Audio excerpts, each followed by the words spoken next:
Assalamualaikum warahmatullahi wabarakatuh. Selamat siang rekan-rekan tenaga kesehatan, juga sahabat Ikra Medical Podcast yang bergabung dalam podcast yang hari ini. Semoga di bulan Ramadan yang penuh keberkahan ini semua senantiasa dalam keadaan dan kondisi yang sehat dan tetap bersemangat beraktivitas. Siang ini kita ditemani oleh seorang dokter yang sangat luar biasa. Selamat siang Dokter Gaga. Selamat siang. Yang juga seorang influencer ya Dok ya. Nah, Dokter Gaga Irawan Nugraha, Magister Gizi, spesialis gizi klinik, untuk membahas satu tema yang sangat menarik, yaitu masa depan nutrigenetik, menu yang disesuaikan DNA. Ya, mari Dok, kita mungkin langsung ya Dok ya. Ini menarik sekali materinya. Apakah yang dimaksud dengan nutrigenetik ini Dokter Gaga? Ya, jadi kalau yang dimaksud dengan nutrigenetik itu adalah bagaimana gen kita itu mempengaruhi makanan. Jadi bagaimana gen yang kita miliki itu kemudian mempengaruhi apa yang kita makan atau cara makan kita gitu. Yang terkait dengan makanan gitu. Oke, baik. Saya sampai lupa nih untuk membacakan CV Dokter Gaga punten ya Dok. Nanti diedit biasanya Dok. Iya. Dokter Gaga Irawan Nugraha, dokter spesialis gizi klinik, magister gizi. Beliau adalah lektor kepala dan dosen ya Dok ya di Departemen Ilmu Kedokteran Dasar FK Universitas Padjadjaran. Beliau bisa ditemui juga di media sosial beliau ini yang mungkin harus dicatat oleh para pemirsa nih ya, di Instagram @doktergagairawan dan di channel YouTube Dokter Gaga Irawan ya Dok ya. Betul. Oke, dan beliau saat ini berarti di mana saja Dok prakteknya Dok? Saat ini saya berpraktek di Rumah Sakit Universitas Padjadjaran di Jatinangor. Juga kemudian di Apotek Kimia Farma ya, Jalan Sulanjana nomor 4. Oke, baik ya. Dok. Baik Dok, kembali ke pertanyaan lagi, apa perbedaannya dari nutrigenetik dan nutrigenomik Dok? Ya, baik. Saat ini memang sedang berkembang dan mulai banyak digunakan menjadi satu pemeriksaan yang mulai dikenal oleh masyarakat ya, atau yang disebut yang terkait dengan pemeriksaan genetik gitu ya. Jadi mungkin sebelum saya menerangkan itu nutrigenomik, nutrigenetik, mungkin kita harus mengenal terlebih dahulu gen itu apa sih gitu ya. Gitu ya. Jadi gen itu merupakan satu rangkaian dari DNA. Nah, DNA itu apa? DNA itu adalah materi genetik yang terdapat di dalam inti sel. Jadi kalau kita punya, setiap tubuh manusia memiliki sel, miliaran sel. Di dalam sel ada inti sel. Di dalam inti sel ada kromosom. Di dalam kromosom itu ada untaian DNA. Di dalam untaian DNA itulah kalau dibagi-bagi ada gen. Jadi untaian DNA itu misalkan dalam satu kromosom itu kalau diuraikan ada satu untaian DNA kurang lebih 2 meter. 2 meter yang bisa masuk di packing dengan desain yang luar biasa ciptaan Allah Subhanahu wa taala menjadi kecil sekali gitu ya. Nah, menjadi kromosom. Nah, kromosom itu kalau diuntai menjadi DNA yang panjang sekitar 2 meter. Nah, sekuen dari DNA itu terdiri dari gen. Nah, gen itu apa? Gen itu adalah untaian sekuen dari DNA yang fungsinya mencetak, jadi cetakan. Jadi cetakan untuk membuat protein. Gitu. Jadi kalau ibaratnya dalam keseharian kita seperti loyang gitu ya. Loyang kue itu ada yang bulat, ada yang segitiga, ada yang kotak gitu ya. Nah, si gen itu adalah loyang. Kita mau buat kue bentuk apa? Tergantung dari gennya, tergantung dari loyangnya gitu.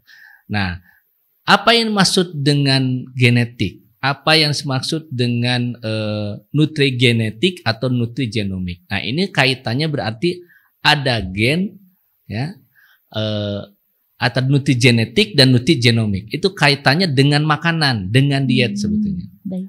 Kalau nutrigenetik kaitannya gen dan diet. Kalau nutrigenomik kebalikannya, diet dan gen. Oh, baik Dok. Nah, kalau nutrigenetik diet dan gen, artinya bagaimana gen yang kita miliki itu mempengaruhi apa yang harus kita makan. Okay. Kalau nutrigenomik adalah apa yang kita makan bisa mempengaruhi ekspresi gen. Nah, muncul lagi terminologi baru, ekspresi gen. Apa itu ekspresi gen? Gini, betul. Ya, setiap yang punya loyang kue, seseorang atau seorang ibu punya 5 loyang kue yang bentuk trapesium, bulat, kotak, segitiga. Tapi tidak semua yang punya loyang punya kuenya. Oh, betul kan? Iya, betul. Nah, kue itu adalah ekspresi gen, hasil dari cetakan yang dimiliki. Tapi tidak semua yang punya loyang kue punya kuenya. Betul kan? Betul, tergantung dari yang pertama bahannya ada enggak, lengkap tidak bahannya.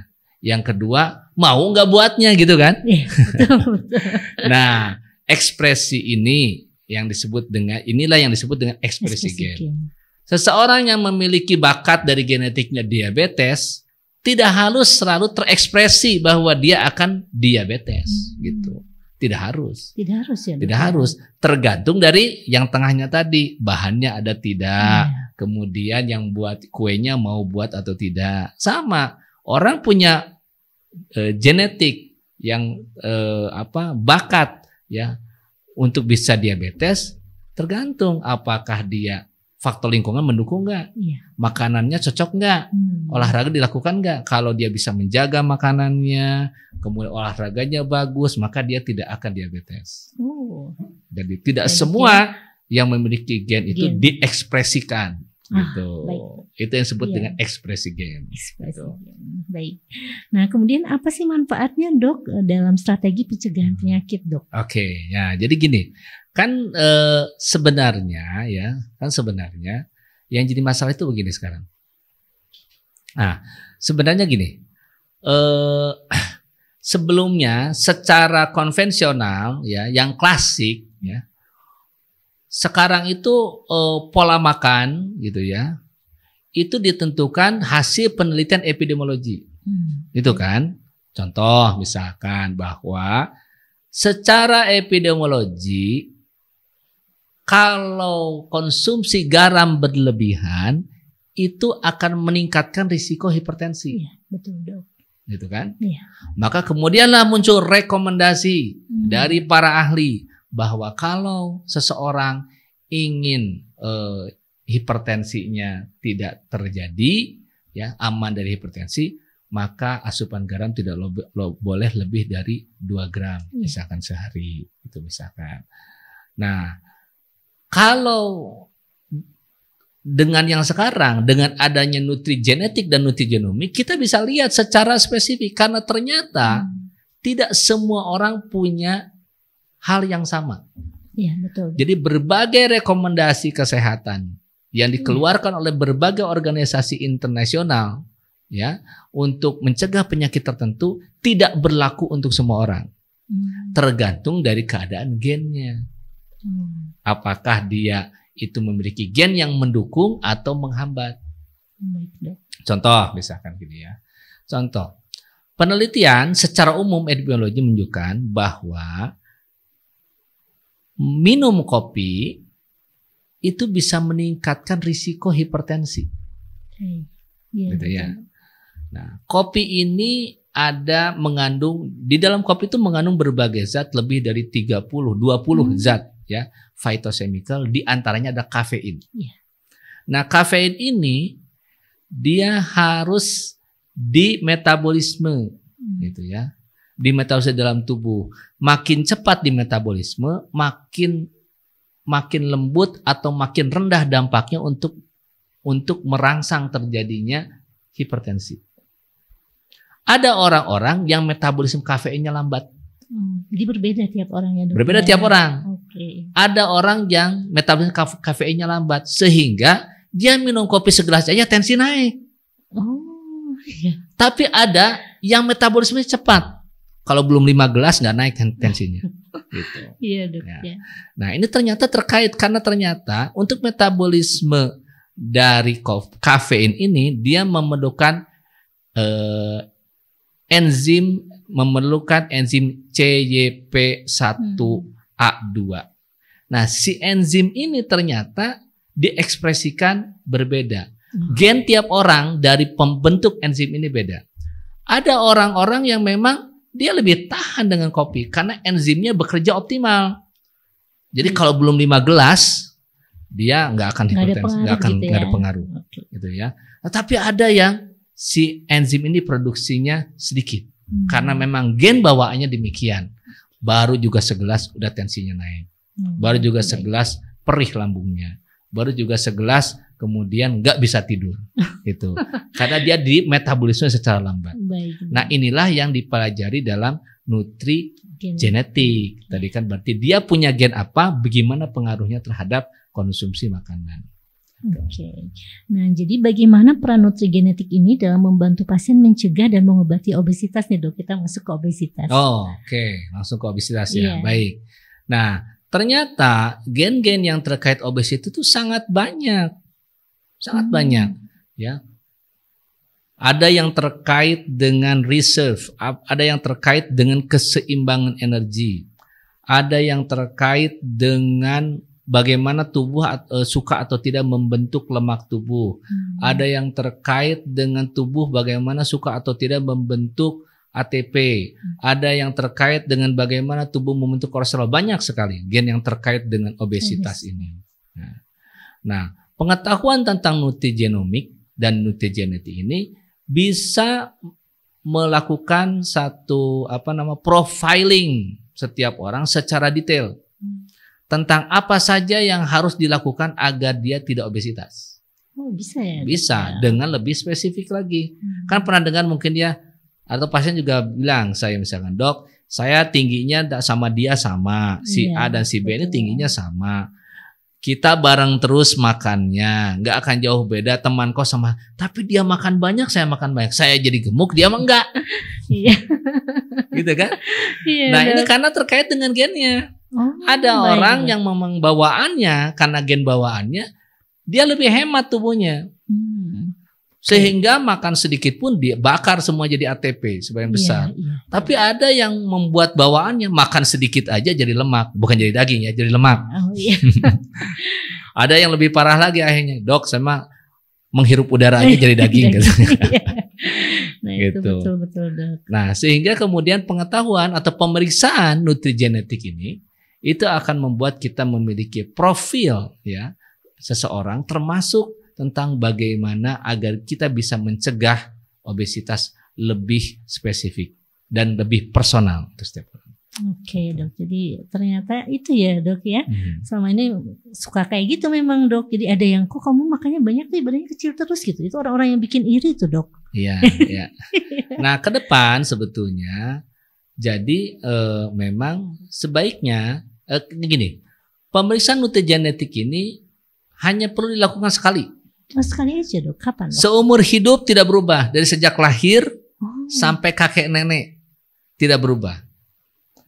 Waktu yang tepatnya kapan, Dok? Kapanpun. Kapanpun. Lebih cepat lebih baik.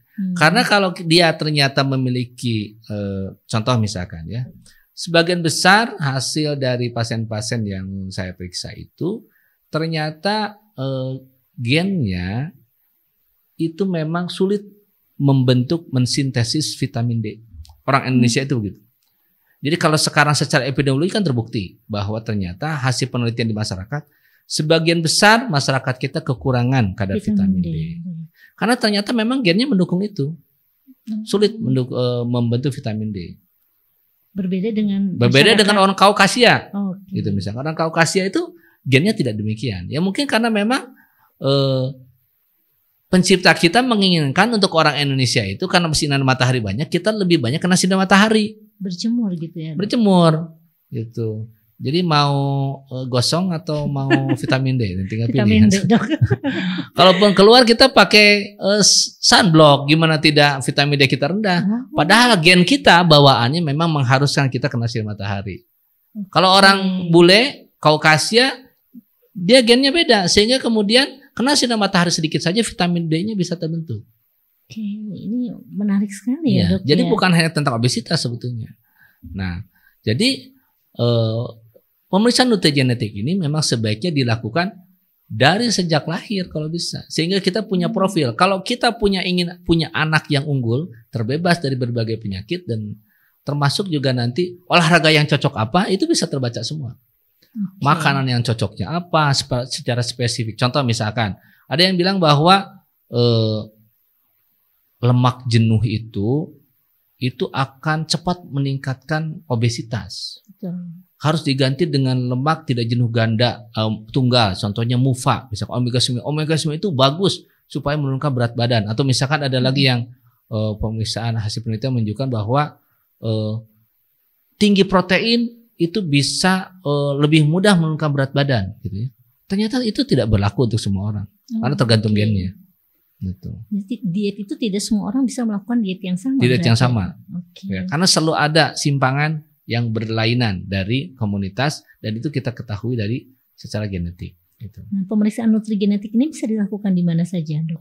Sampai saat ini memang yang mengembangkan ada 3 ya, yang besar ya. Yang pertama ada Kalbe ya, misalkan saya sebutkan saja, ada Kalbe, produknya Nutrigen-Me, kemudian ada Prodia ya, Prodia juga ya. Ada beberapa yang lain saya tidak hafal. Gitu. Tapi bisa dilakukan dari bayi ya? Bisa dilakukan dari bayi bahkan, ya, tidak akan berubah. Tidak akan berubah sampai kakek nenek. Jadi memang makanya pemeriksaannya mungkin sampai saat ini masih jarang ya, Dok, ya. Banyak, tapi ya masih mahal lah. Masih. Baik, Dok. Oke.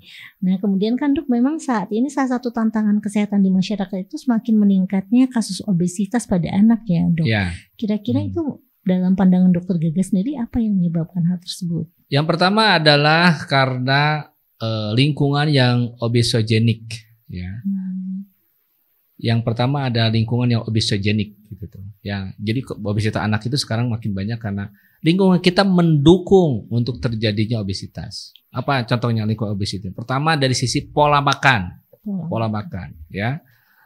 Anak-anak itu dibiasakan dengan tidak sarapan atau sarapan roti, ya, misalkan betul. Ya roti itu mudah jadi gula, mudah jadi lemak. Gimana enggak naik berat badannya? Iya, betul. Setelah itu kemudian gula darah naik, kemudian turun, dia lapar, akhirnya jajan yang lain, jajannya pun karbohidrat lagi. Iya. Jadi banyak masyarakat kita yang melupakan makan pagi, ya. Dan berbagai penelitian, silahkan lihat di berbagai systematic review menunjukkan bahwa skip breakfast atau melewatkan makan pagi itu sangat berkaitan dengan terjadinya obesitas. Oke. Makanya kalau saya menyarankan mulai hari ini jangan biarkan setiap orang keluar dari rumah sebelum makan pagi. Makan paginya nasi lengkap.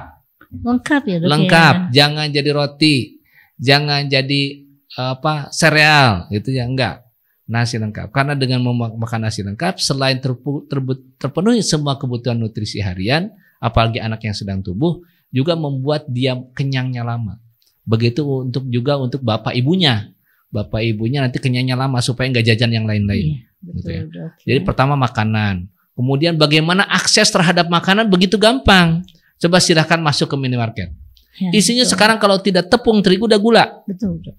Itu semua mudah menjadi gula darah, mudah meningkatkan lemak badan, lemak tubuh. Gimana tidak obesitas orang tuh?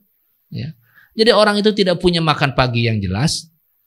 Hasil survei dari hampir pasien saya yang datang ke klinik saya yang obesitas itu hampir sebagian besar jarang makan pagi, dan kalaupun makan nasi hanya sekali. Oh. Sekali atau 2 kali. Jarang yang punya makan nasi 3 kali rutin, itu jarang. Mungkin hanya sekitar 30%. Sisanya nggak punya waktu makan yang jelas, nggak pernah makan pagi. Dan itu ternyata mereka obesitas. Baik. Karena ketika seseorang tidak punya waktu makan yang jelas, maka akan lebih cenderung mengkonsumsi makanan apapun yang mudah dijangkau. Dan kebetulan yang mudah dijangkau adalah makanan-makanan yang obesogenik, yang lebih mudah jadi gula, lebih mudah jadi lemak dalam tubuh pada akhirnya. Okay. Jadi pertama akses makanan gampang. Betul. Ya, termasuk juga budaya kan. Budaya kita ngasih makan dan sebagainya. Yang jadi hadiah itu pasti yang manis. Iya, ya kan, kalau nggak minuman manis, coklat dan sebagainya. Bahkan yang lebih parah lagi, anak-anak kita sebagian ya dididik kalau tidak dilihat masalahnya apa, supaya diam, tidak nangis langsung dikasih makanan. Itu juga bisa terbawa sampai besar. Yang berikutnya adalah selain lingkungan, tadi makanan, dari sisi makanan gitu ya, adalah juga aktivitas fisik yang kurang. Aktivitas fisik kurang. Betul. Ya. Sangat jarang orang sekarang jalan kaki ke sekolah anak-anak. Grab atau bukan Grab, ojol. Ya. Bahkan diantar ke sekolah itu sampai depan gerbang gitu ya. Kalau bisa mungkin diantar di pangku sampai depan bangku mejanya kali ya, gitu ya. Karena ini terkait dengan lingkungan juga kan ya. Bagaimana harusnya pemerintah bisa menyediakan lingkungan yang nyaman agar orang bisa berjalan dengan aman. Betul, Dok. Kalau kita kan trotoar itu bergelombang, tiba-tiba di tengah ada pohon, nggak ada pohon, ada kios, gitu ya.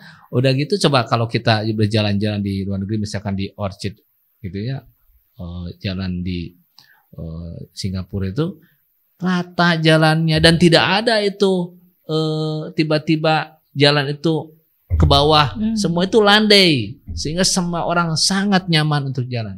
Jadi yang jadi membuat anak-anak juga obesigenik adalah kebiasaan aktivitas fisik yang makin berkurang.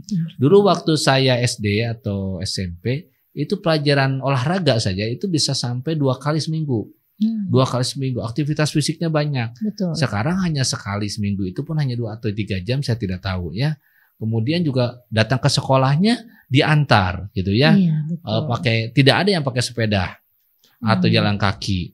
Jadi kapan mereka berolahraganya? Sampai rumah kemudian bermain game bersama kalaupun dengan anak-anak. Gadget ya. Gadget. Tidak ada lagi yang kalau dulu saya masih main gundu, ya kelereng, masih ngejar layang-layang bersama, ya. Kemudian kucing-kucingan, boy-boyan dan segala macam, semua aktivitasnya fisik. Sekarang udah tidak ada. Betul, Dok. Jadi mereka mau olahraga kapan? Iya, Dok. Di sekolah pun hanya 2 jam sekali seminggu. Jadi mereka olahraganya kapan? Gitu ya.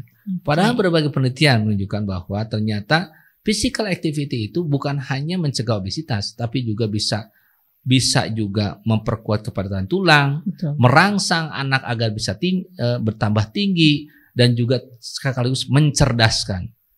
Jadi ternyata ada hubungan tuh antara aktivitas fisik dengan kecerdasan. Ya. Ternyata tantangannya semakin berat dong ya, Dok. Ya, jadi itu yang membuat anak-anak kita menjadi obesitas. Makanan dan olahraga, pola makan dan olahraga. Nah, waktu terbaik untuk sarapan itu sebenarnya kapan ya, Dok ya? Waktu-waktu makan, karena tadi kata dokter kan kalau bisa waktunya itu tetap teratur sehingga nggak jajan kemana-mana gitu.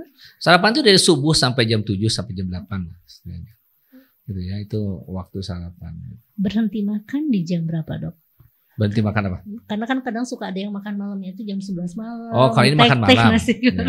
Baiknya tidak lebih dari jam 7:30 atau jam 7 lah harusnya ya, udah berhenti. Karena tubuh kita sebetulnya memiliki waktu sendiri, ya. Jadi yang disebut dengan biological clock. Ya. Tubuh kita tuh memiliki jam sendiri, dan memang malam itu sudah disetting untuk istirahat. Gitu. Ketika matahari terbenam, tubuh kita mempersiapkan untuk istirahat. Sebaiknya tidak terlalu jauh dari matahari terbenam kita makan terakhir itu. Ini masalahnya adalah kita masih juga malam setelah itu masih tek-tek jam 10 datang martabak. Gimana tidak obesitas, gimana tidak jadi penyakit, gula darah naik, kolesterol naik, ya itulah yang menjadi penyakit. Baik, Dok. Ya, kemudian kasus nutrigenetik ini pada penyakit tidak menular serta variasi genetik yang mempengaruhi kebutuhan gizi. Sebenarnya secara singkat, bagaimana, Dok, peran nutrigenetik pada pasien-pasien seperti diabetes mellitus, hipertensi, stroke ginjal maupun kanker? Ya, karena kalau gen itu adalah bukan hanya pemeriksaan gen saja. Jadi gini. Pemeriksaan nutrigenetik itu pemeriksaan gen yang terkait dengan berbagai penyakit kronis itu banyak. Beberapa lab ya ada yang menyediakan misalnya pemeriksaan gen yang terkait dengan diabetes khusus, yang terkait dengan penyakit kardiovaskuler ada khusus, dengan kanker ada khusus. Tetapi kalau nutrigenetik tidak meriksa itu semua, tapi dia hanya memeriksa gen-gen yang terpengaruh atau terkait dengan zat gizi, dengan zat gizi atau terkait dengan aktivitas fisik. Gitu. Jadi kalaupun dikaitkan dengan penyakitnya terkait dengan makanan atau aktivitas fisik, tidak hanya terkait penyakit saja. Contoh misalkan Ada gen dalam pemeriksaan nutrigenetik ini yang yang melihat hubungannya dengan obesitas, yaitu dengan makanan kan, Betul. dengan hipertensi, dengan kafeinnya, gitu ya. Kemudian dengan garam, ya. Ada orang-orang yang memiliki sensitivitas terhadap garam. Makan garam banyak sedikit tensi naik. Nah itu sedikit ya. Itu nutrigenetiknya diperiksa. Itu nutrigenetik. Bukan hanya gen yang terkait dengan hipertensi, tidak.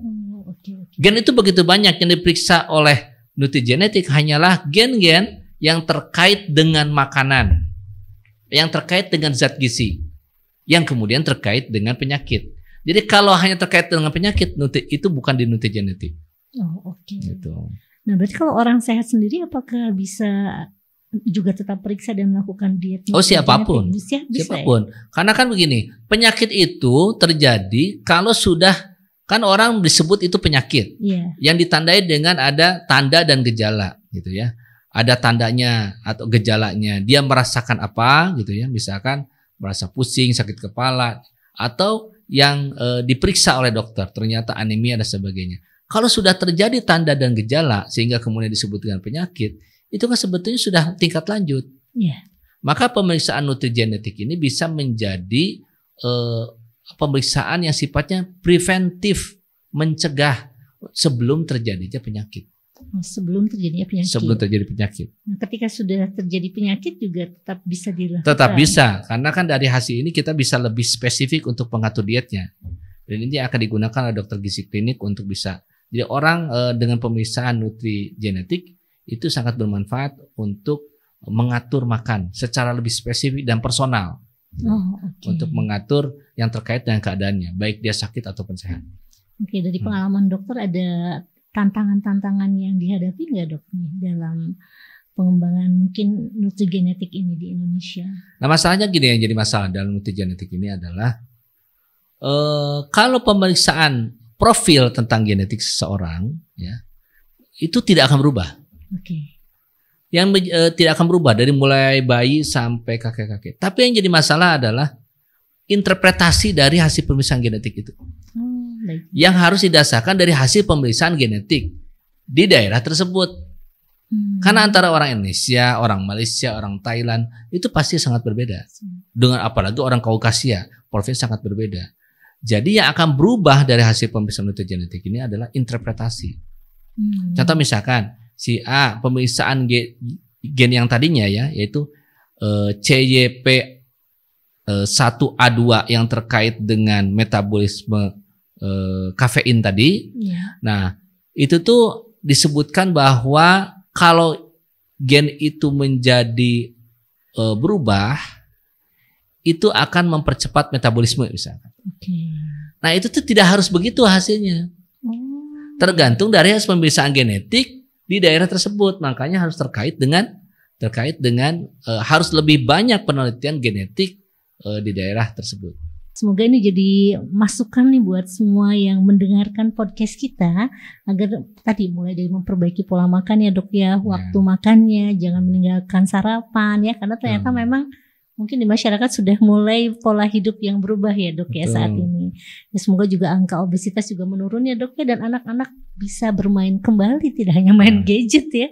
Kayaknya semua permainan yang dokter sampaikan udah nggak ini. Tidak ada lagi sekarang. Oke, terima kasih Dokter Gaga atas waktunya. Demikian rekan-rekan semua, sahabat Ikra Medical Podcast. Atas kesempatan ini, semoga ini menjadi materi yang bisa juga sedikit banyak merubah hidup kita gitu, dan semoga kita juga bisa di bulan Ramadan ini menjadi salah satu momen untuk kita memperbaiki pola hidup, pola makan, dan menjadi pribadi-pribadi yang lebih sehat. Oke, wabillahi taufiq wal hidayah. Assalamualaikum warahmatullahi wabarakatuh. Sampai berjumpa dengan Ikra Medical Podcast selanjutnya.